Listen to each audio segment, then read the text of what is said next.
আলাইহিস সালাম মৃত্যুর সমতে তার দুইজন ছেলেকে ডেকে বলছেন, ইন্না নূহান আলাইহিস সালাম লাম্মা হাজারাতুল ওয়াফাত, নূহ আলাইহিস সালাম যখন মৃত্যুর সময় উপস্থিত হয়েছে, দাব নাই হে, তার দুই সন্তানকে ডেকে বলছেন, শোনো, আমুরকুমা বিসনাতাইন ওয়ানহাকুমা আন ইসনাতাইন, আমি তোমাদেরকে দুটি বিষয়ে নিষেধ করে যাচ্ছি, দুটি বিষয়ের উপরে দৃঢ়ভাবে থাকতে বলছি, দৃঢ়ভাবে কায়েম থাকতে বলছি।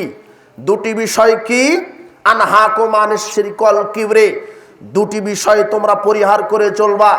কোনোদিন আল্লাহর সাথে শিরক করবা না, কোনোদিন অহংকার করবা না। এই দুটা পাপ মানুষকে জাহান্নামে নিয়ে যায়। ওয়ামরুকুমা, আর আমি তোমাদেরকে দুইটা উপদেশ দিচ্ছি, কি? লা ইলাহা ইল্লাল্লাহ, এর ওপরে কায়েম থাকো, সুবহানাল্লাহি ওয়া বিহামদিহি, আর এই জিকিরটা বেশি বেশি করো।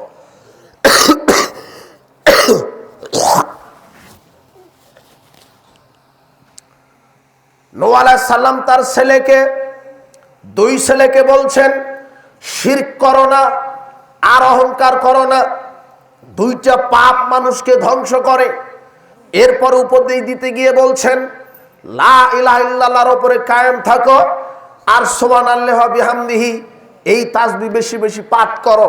শোনো, আমি তোমাদেরকে একটা কথা বলে যাই, পৃথিবীতে যত প্রাণী জগৎ আছে, সব প্রাণী জগৎকে আল্লাহ যেই তাসবির মাধ্যমে রুজি রুটি দিয়ে থাকে, রিজিক দিয়ে থাকে, সেই তাসবিটা হলো সুবহানাল্লাহি ওয়া বিহামদিহি। অত্র আহমদ গ্রন্থের হাদিস প্রমাণ করে, মানুষ ওই ব্যক্তির রুজিতে বরকত দিবে, রুজি বৃদ্ধি করবে কোন তাসবিহ পাঠ করলে? সুবহানাল্লাহি ওয়া বিহামদিহি, সুবহানাল্লাহি ওয়া বিহামদিহি, সুবহানাল্লাহি ওয়া বিহামদিহি, সুবহানাল্লাহি ওয়া বিহামদিহি।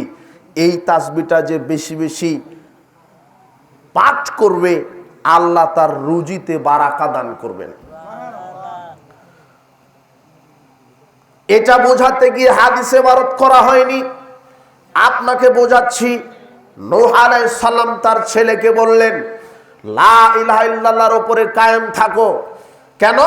ফাইন্নাস সামাওয়াতি ওয়াল আরদা লা উজিয়া ফি কিফাতিল মিজান, বিচারের মাঠে যদি এই মিজানের পাল্লায় লা ইলাহা ইল্লাল্লাহ এটা যদি নেকির পাল্লাতে উঠিয়ে দেওয়া হয়, ওয়াস সামাওয়াতি ওয়াল আরদ ফি কিফাতিল উখরা, আর সাত আকাশ সাত জমিন যদি পাপের পাল্লাতে উঠিয়ে দেওয়া হয়, লা ইলাহা ইল্লাল্লাহর এই নেকির পাল্লাটায় আল্লাহ ভারী বেশি করে দিবেন। লাউ কানাতা হালকাতান লাকাসামাতহুমা, আর যদি লা ইলাহা ইল্লাল্লাহ আপনার ঠিক থাকে, তাহলে এই লা ইলাহা ইল্লাল্লাহ আকাশ জমিনকে বিচারের মাঠে ভেঙে চুরমার করে দিবে। আকাশ জমিনও টিকতে পারবে না। আপনার বিরোধিতা করতে আসলে লা ইলাহা ইল্লাল্লাহ ভেঙে চুরে চুরমার করে দিবে।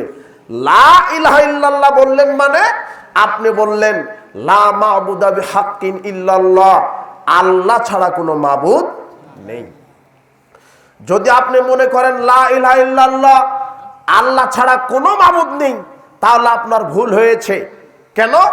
লা ইলাহা ইল্লাল্লাহর অর্থ হচ্ছে আল্লাহ ছাড়া প্রকৃত কোনো মাবুদ নেই, আল্লাহ ছাড়া মাবুদ আছে। এই যে মোড়ে মোড়ে মাবুদ, খানকা মানুষের মাবুদ, মাজার মানুষের মাবুদ, মরা পীর মানুষের মাবুদ, বড় বড় নেতা যারা কোরআন সুন্নাহর বিরুদ্ধে গিয়ে আইন রচনা করে, আর ওই আইনকে যারা মেনে নেয়, এই মানুষের মাবুদ হলো ওই নেতা। মানুষ মানুষকে মাবুদ হিসেবে মানে, মানুষ মূর্তিকে মাবুদ হিসেবে মানছে, মানুষ কবর, খানকা, ওরস, মাজার, মরা পীরকে মাবুদ হিসেবে মানে। আল্লাহ সুবহানাহু ওয়া তাআলা বলছেন, যালিকা বিআন্নাল্লাহা হুয়াল হক, এই আল্লাহ হচ্ছে তোমাদের প্রকৃত মাবুদ। ওয়া আন্নামা ইয়াদউনা মিন দুনিহিল বাতিল, আর আল্লাহ ছাড়া তোমরা পৃথিবীতে যত মাবুদকে ডাকো, মূর্তির সামনে নীরবতা পালন করো, মূর্তির সামনে সেজদা দাও, মূর্তির সামনে মাথা ঝুঁকাও, মাজারে সেজদা দাও, খানকায় মানত করো, মরা পীরের উসিলায় জান্নাত চাও, মরা পীরকে তুমি সুপারিশের মালিক মনে করো। আল্লাহ সুবহানাহু ওয়া তাআলা বলছেন, আমি আল্লাহ প্রকৃত ইলাহ, আমি ছাড়া যত মাবুদকে ডাকো সব মাবুদ ঠিক আছে, কিন্তু সব ভুয়া বাতিল মাবুদ। এটা আল্লাহ নিজে বলছেন সূরা লোকমান 31 নম্বর সূরা 30 নম্বর আয়াত। আল্লাহ নিজে বলছেন, আমি আল্লাহ প্রকৃত আল্লাহ, আমি আল্লাহ প্রকৃত ইলাহ, আমি আল্লাহ প্রকৃত মাবুদ। আমি ছাড়া যত মূর্তি ছবি মূর্তিকে সম্মান করো, সেজদা করো, কবর খানকা মাজার পীরের দরগায় যাও, এরা মাবুদ। তবে এরা কি মাবুদ? ভ্রান্ত বাতিল মাবুদ, ভুয়া মাবুদ। এরা মাবুদ ঠিক আছে, কিন্তু ওরা বাতিল। এদের ইবাদত যে করবে সে মুশরিক হয়ে যাবে, সে ইসলাম থেকে বের হয়ে যাবে। কোরআন হাদিসের স্পষ্ট দলিল প্রমাণ করার পরেও সে যদি এই মাজার পূজা, খানকা পূজা, আপনার মূর্তি পূজা, আপনার পীরকে সেজদা করে, পীরের দরগায় মানত করে, তাহলে এ মুশরিক হয়ে যাবে, ইসলাম থেকে বের হয়ে যাবে। বলছিলাম তাওহীদ ঠিক রাখবেন, লা ইলাহা ইল্লাল্লাহর উপরে কায়েম থাকবেন। লা ইলাহা ইল্লাল্লাহ মানে নেই কোনো প্রকৃত মাবুদ, নেই কোনো প্রকৃত আইনদাতা, নেই কোনো প্রকৃত বিধানদাতা, নেই কোনো প্রকৃত রাজ্জাক, নেই কোনো প্রকৃত তওবাকারী, নেই কোনো প্রকৃত পাপ ক্ষমাকারী, নেই কোনো প্রকৃত আইনদাতা। এর উপরে যেটা কায়েম থেকে যারা মেনে চলবে, এরাই তাওহীদ, তাওহীদের উপরে জীবন পরিচালনা করতে পারবে। দুর্ভাগ্যজনক সত্য, মানুষ সালাত আদায় করে আল্লাহর বিধানে, সিয়াম পালন করে আল্লাহর বিধানে, হজ করে আল্লাহর বিধানে, কিন্তু রাজনীতিতে এই দেশের মানুষ বস্তা পচা একেবারে নর্দমার কীট ইহুদি খ্রিস্টানের নীতিকে মেনে নিয়ে রাজনীতি করছে। এরা ইসলামকে বুঝতে পারে না। ওরা মনে করেছে সালাত আদায় করা এটাই তাওহীদ। জি না, তাওহীদ মানে আপনার জীবনে সর্বক্ষেত্রে একমাত্র আল্লাহর বিধানকে কায়েম করবেন, সালাত আদায় করবেন যার বিধানে, আপনাকে রাজনীতিও করতে হবে তার বিধানে, সালাত আদায় করবেন যার বিধানে, অর্থনীতি পরিচালনা করতে হবে তার বিধানে, সালাত আদায় করবেন যার বিধানে, সমাজ পরিচালনা করতে হবে তার বিধানে। কিন্তু এই দেশের হাজারো লক্ষ কোটি মুসলিম এই আল্লাহর বিধানে সালাত আদায় করার পরেও এরা যখন সমাজ, রাষ্ট্র এবং ব্যক্তিকে পরিচালনা করতে যাচ্ছে, তখন ইহুদি খ্রিস্টানের এই বস্তা পচা নর্দমার দুর্গন্ধযুক্ত এই তন্ত্রমন্ত্রের লালনার শিকার হয়ে হাজার লক্ষ কোটি মানুষ এরা ঈমান থেকে, ইসলাম থেকে বের হয়ে যাচ্ছে। এরা সঠিক ইসলাম বুঝতে পারেনি। তাওহীদকে ধারণ করতে হবে সার্বিক জীবনে। একজন মানুষের জীবন অনেক দিক এবং বিভাগ থাকবে। ব্যবসা করবে আল্লাহর বিধানে, অর্থনীতি চালাবে আল্লাহর বিধানে, সমাজ পরিচালনা করবে আল্লাহর বিধানে, সালাত আদায় করবে যেইভাবে আল্লাহর বিধানে। আপনাকে এখন তাওহীদের উপরে কয়েকটি বিষয় বলতে চাচ্ছি। যেহেতু মানুষের আকীদা ভ্রান্ত হয়ে গেছে, আল্লাহর তাওহীদের উপরেই বেশি। তাওহীদ তিন প্রকারের: তাওহীদে রুবুবিয়্যা, তাওহীদে আসমা ও সিফাত, তাওহীদে উলুহিয়্যা।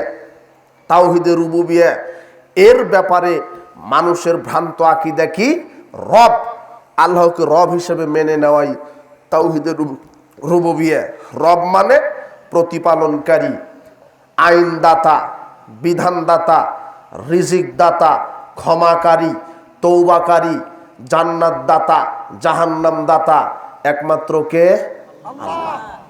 আমার পাপ ক্ষমা করতে পারেন আল্লাহ, আমার তৌবা ক্ষমা করতে পারেন আল্লাহ, আমার তৌবা কবুল করতে পারে আল্লাহ, আইন প্রণয়ন করতে পারে কে? আল্লাহ। বিধানদাতা কে? আল্লাহ। তাওহীদে রুবুবিয়্যা এদেশের মানুষ বুঝতে পারেনি, শুধু মনে করেছে যে সালাত আর গোসল, অজু গোসল করে 5 ওয়াক্ত সালাত আদায় করার নাম তাওহীদ। জি না, এদেশের মানুষ তাওহীদকে বুঝতে পারেনি।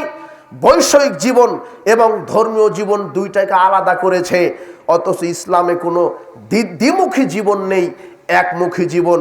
বৈষয়িক জীবনেও আল্লাহর বিধান, ইসলামিক জীবনে, শারঈ জীবনে, ধর্মীয় জীবনে যে আল্লাহর বিধান আছে, সালাতে আল্লাহর বিধান, সিয়ামে আল্লাহর বিধান যেমন আছে, যাকাতে আল্লাহর বিধান যেমন আছে, কোরআন তেলাওয়াতে যেমন আল্লাহর বিধান আছে, তাসবিহ তাহলিলে যেমন আল্লাহর বিধান আছে, আপনার ওযু করার সময় তো আল্লাহর বিধান আছে, খেতে যাওয়ার সময় আল্লাহর বিধান আছে, পেশাব পায়খানায় যাওয়ার সময় যেমন আল্লাহর বিধান আছে, ঘুমাতে যাওয়ার সময় যেমন আল্লাহর বিধান আছে, ঘুম থেকে উঠার সময় যেমন আল্লাহর বিধান আছে, পোশাক গায়ে দেওয়ার সময় যেমন আল্লাহর বিধান আছে, স্ত্রীর নিকটে যাবেন সেখানেও আল্লাহর বিধান যেমন আছে, ঠিক রাজনীতি করবেন কিভাবে সেখানেও কার বিধান আছে? এদেশের মানুষ খায় আল্লাহর বিধানে, ঘুমাতে যায় আল্লাহর বিধানে, ঘুম থেকে উঠে আল্লাহর বিধানে, সালাত আদায় করে আল্লাহর বিধানে, যাকাত দেয় আল্লাহর বিধানে, হজ করে আল্লাহর বিধানে। এই ধর্মীয় জীবনে শুধু আল্লাহকে মানে, কিন্তু এক শ্রেণীর এই সেকুলার এরা বিশ্বাস করে ধর্মীয় জীবনকেই শুধু আল্লাহকে মানতে হবে, বৈষয়িক জীবনের ব্যাপারে কোনো জিজ্ঞাসা লাগবে না। তাই এরা সালাত সিয়ামে আল্লাহর বিধান মানে, কিন্তু রাজনীতি অর্থনীতি ইহুদি খ্রিস্টানের বিধানে প্রতিপালন করে।